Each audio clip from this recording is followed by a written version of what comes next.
ओम शांति। आज 20 जुलाई 2020 की साकार मुरली सुनेंगे। बाबा कहते, मीठे बच्चे बंधन मुक्त बन सर्विस में तत्पर रहो, क्योंकि इस सर्विस में बहुत ऊंच कमाई है। 21 जन्मों के लिए तुम वैकुंठ का मालिक बनते हो। प्रश्न है, हर एक बच्चे को कौन सी आदत डालनी चाहिए? उत्तर, मुरली की पॉइंट पर समझाने की। ब्राह्मणी अगर कहीं चली जाती हैं तो आपस में मिलकर क्लास चलानी चाहिए। अगर मुरली चलाना नहीं सीखेंगे तो आप सामान कैसे बनाएंगे? ब्राह्मणी बिगर मूंझना नहीं चाहिए। पढ़ाई तो सिंपल है, क्लास चलाते रहो, यह भी प्रैक्टिस करनी है। गीत है, मुखड़ा देख ले प्राणी जरा दर्पण में। ओम शांति। बच्चे जब सुनते हैं तो अपने को आत्मा निश्चय कर बैठे और यह निश्चय करे कि बाप परमात्मा हमको सुना रहे हैं। यह डायरेक्शन अथवा मत एक ही बाप देते हैं। उनको श्रीमत कहा जाता है, अर्थात श्रेष्ठ ते श्रेष्ठ है।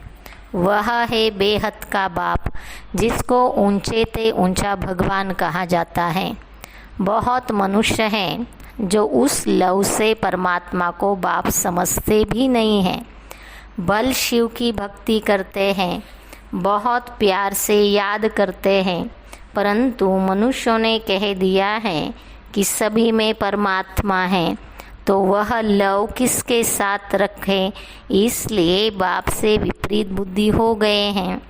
भक्ति में जब कोई दुख व रोग आदि होता है तो प्रीत दिखाते हैं, कहते हैं भगवान रक्षा करो। बच्चे जानते हैं गीता है श्रीमद् भगवान के मुख से गाई हुई, और कोई ऐसा शास्त्र नहीं जिसमें भगवान ने राजयोग सिखाया हो वह श्रीमत दी हो। एक ही भारत की गीता है जिसका प्रभाव भी बहुत है। एक गीता ही भगवान की गाई हुई है। भगवान कहने से एक निराकार तरफ ही दृष्टि जाती है। अंगुली से इशारा ऊपर करेंगे। कृष्ण के लिए ऐसा कभी नहीं कहेंगे, क्योंकि वह तो देहधारी है ना। तुमको अब उनके साथ संबंध का पता पड़ा है, इसलिए कहा जाता बाप को याद करो, उनसे प्रीत रखो। आत्मा अपने बाप को याद करती है। अभी वह भगवान बच्चों को पढ़ा रहे हैं, तो वह नशा बहुत चढ़ना चाहिए, और नशा भी स्थायी चढ़ना चाहिए। ऐसे नहीं ब्राह्मणी सामने है तो नशा चढ़े, ब्राह्मणी नहीं तो नशा उड़ जाए। बस ब्राह्मणी बिगर हम क्लास नहीं कर सकते। कोई सेंटर्स के लिए बाबा समझाते हैं, कहाँ से 5-6 मास भी ब्राह्मणी निकल जाती हैं तो आपस में सेंटर संभालते हैं, क्योंकि पढ़ाई तो सिंपल है। कई तो ब्राह्मणी बिगर जैसे आंधे लूले हो जाते हैं। ब्राह्मणी निकल आई तो सेंटर में जाना छोड़ देंगे। अरे बहुत बैठे हैं, क्लास नहीं चला सकते हो। गुरु बाहर चला जाता है तो चेले पिछाड़ी में संभालते हैं ना। बच्चों को सर्विस करनी है। स्टूडेंट नंबरवार तो होते ही हैं। बाप दादा जानते हैं कहाँ फर्स्ट क्लास को भेजना है। बच्चे इतने वर्ष सीखे हैं, कुछ तो धारणा हुई होगी जो सेंटर को चलाए। आपस में मिलकर मुरली तो मिलती है, पॉइंट्स के आधार पर ही समझाते हैं। सुनने की आदत पड़ी, फिर सुनाने की आदत पड़ती नहीं। याद में रहे तो धारणा भी हो। सेंटर पर ऐसे तो कोई होने चाहिए जो कहे, अच्छा ब्राह्मणी जाती है, हम सेंटर को संभालते हैं। बाबा ने ब्राह्मणी को कहाँ अच्छे सेंटर पर भेजा है सर्विस के लिए। ब्राह्मणी बिगर मूंझ नहीं जाना चाहिए। ब्राह्मणी जैसे नहीं बनेंगे तो दूसरों को आप समान कैसे बनाएंगे, प्रजा कैसे बनाएंगे? मुरली तो सबको मिलती है। बच्चों को खुशी होनी चाहिए। हम गद्दी पर बैठ समझाएं। प्रैक्टिस करने से सर्विसेबल बन सकते हैं। बाबा पूछते हैं, सर्विसेबल बने हो तो कोई भी नहीं निकलते। सर्विस के लिए छुट्टी ले लेनी चाहिए। जहाँ भी सर्विस के लिए बुलावा आए वहाँ पर छुट्टी लेकर चले जाना चाहिए। जो बंधन मुक्त बच्चे हैं वह ऐसी सर्विस कर सकते हैं। उस गवर्नमेंट से तो इस गवर्नमेंट की कमाई बहुत ऊंच है। भगवान पढ़ाते हैं, जिससे तुम 21 जन्मों के लिए वैकुंठ का मालिक बनते हो। कितनी भारी आमदनी है। उस कमाई से क्या मिलेगा? अल्पकाल का सुख। यहाँ तो विश्व का मालिक बनते हो। जिनको पक्का निश्चय है वह तो कहेंगे हम इस सेवा में लग जाएं, परंतु पूरा नशा चाहिए। देखना है हम किसको समझा सकते हैं। है बहुत सहज। कलयुग अंत में इतने करोड़ मनुष्य हैं। सतयुग में जरूर थोड़े होंगे। उसकी स्थापना के लिए जरूर बाप संगम पर ही आएंगे। पुरानी दुनिया का विनाश होना है। महाभारत लड़ाई भी मशहूर है। यह लगती ही तब है जबकि भगवान आकर सतयुग के लिए राजयोग सिखलाए। राजाओं का राजा बनाते हैं। कर्मातीत अवस्था को प्राप्त करते हैं। कहते हैं देह सहित देह के सब संबंध छोड़ मामेकम याद करो तो पाप कटते जाएंगे। अपने को आत्मा समझ बाप को याद करना यही मेहनत है। योग का अर्थ एक भी मनुष्य नहीं जानता। बाबा समझाते हैं भक्ति मार्ग की भी ड्रामा में नूंद है। भक्ति मार्ग चलना ही है, खेल बना हुआ है। ज्ञान, भक्ति और वैराग्य। वैराग्य भी 2 प्रकार का होता है। एक है हद का वैराग्य, दूसरा है यह बेहद का वैराग्य।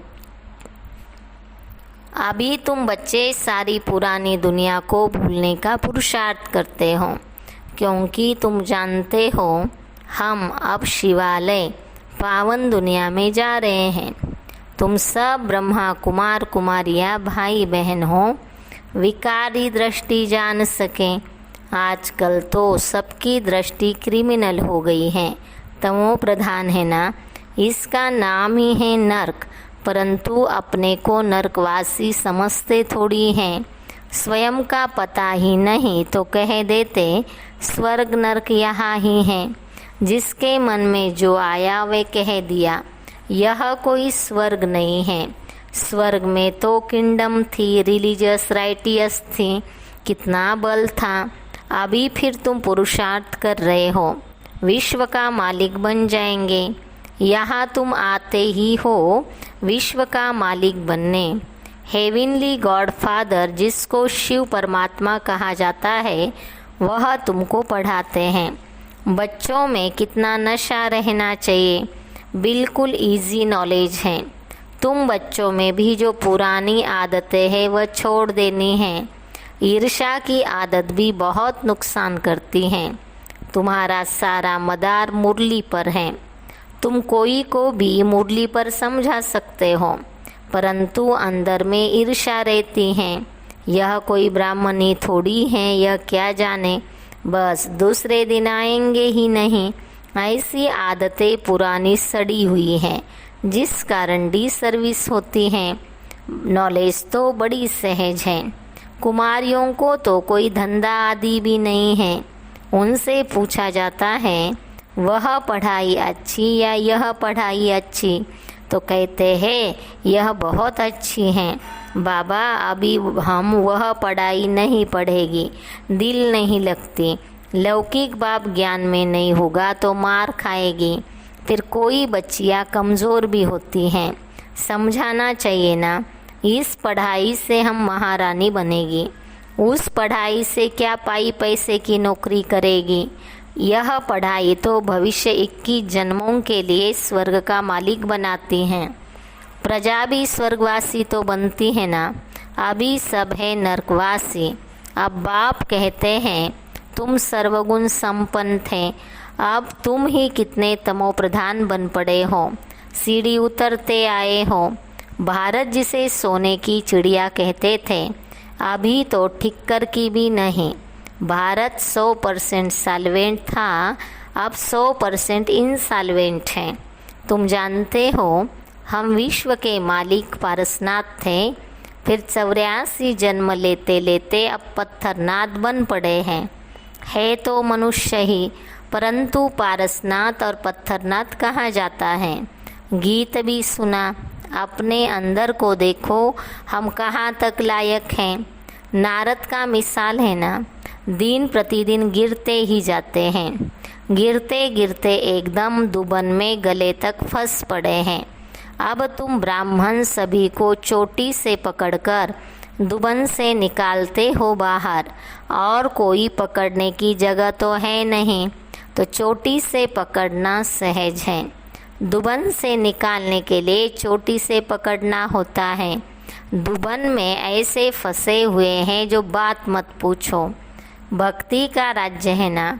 अभी तुम कहते हो बाबा हम कल्प पहले भी आपके पास आए थे राज्य भाग्य पाने। लक्ष्मी नारायण के मंदिर भल बनाते रहते हैं, परंतु उनको यह पता नहीं कि वे विश्व के मालिक कैसे बने। अभी तुम कितने समझदार बने हो।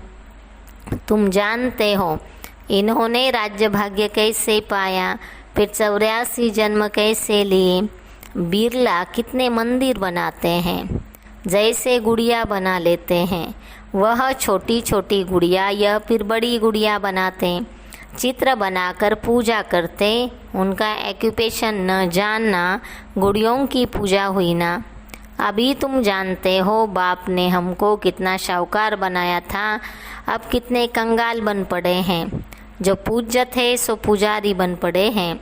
भक्त लोग भगवान के लिए कह देते आपे ही पूज्य आपे ही पुजारी, आप ही सुख देते हो आप ही दुख देते हो, सब कुछ आप ही करते हो, बस इसमें ही मस्त हो जाते हैं। कहते हैं आत्मा निर्लेप है, कुछ भी खाओ पियो मौज करो, शरीर को लेप छेप लगता है, वह गंगा स्नान से शुद्ध हो जाएगा। जो चाहिए सो खाओ, क्या क्या फैशन है, बस जिसने जो रिवाज डाला वो चल पड़ता है। अब बाबा समझाते हैं विषय सागर से चलो शिवालय में। सतयुग को क्षीर सागर कहा जाता, यह है विषय सागर। तुम जानते हो हम 84 जन्म लेते पतित बने हैं, तब तो पतित पावन बाप को बुलाते हैं। चित्रों पर भी समझाया जाता है तो मनुष्य सहज समझ जाए। सीढ़ी में पूरा 84 जन्मों का वृत्तांत है। इतनी सहज बात भी किसको समझा नहीं सकेंगे, तो बाबा समझेंगे पूरा पढ़ते नहीं हैं, उन्नति नहीं करते हैं। तुम ब्राह्मणों का कर्तव्य है भ्रमरी के मिसल कीड़ों को भू भू कर आप समान बनाना, और तुम्हारा पुरुषार्थ है सर्प के मिसल पुरानी खाल छोड़ नहीं लेने का। तुम जानते हो यह पुराना सड़ा हुआ शरीर है, इनको छोड़ना है। यह दुनिया भी पुरानी है, शरीर भी पुराना है, यह छोड़कर अब नई दुनिया में जाना है। तुम्हारी यह पढ़ाई है ही नई दुनिया स्वर्ग के लिए। यह पुरानी दुनिया तो खलास हो जानी है। सागर की एक ही लहर से सारा डावाडोल हो जाएगा। विनाश तो होना ही है ना। नेचुरल कैलेमिटीज़ किसी को भी छोड़ती नहीं हैं। अच्छा, मीठे मीठे सिखिलदे बच्चों प्रति माता पिता बाप दादा का याद प्यार और गुड मॉर्निंग। रूहानी बाप की रूहानी बच्चों को नमस्ते। हम रूहानी बच्चों की रूहानी बाप दादा को याद प्यार गुड मॉर्निंग नमस्ते नमस्ते नमस्ते।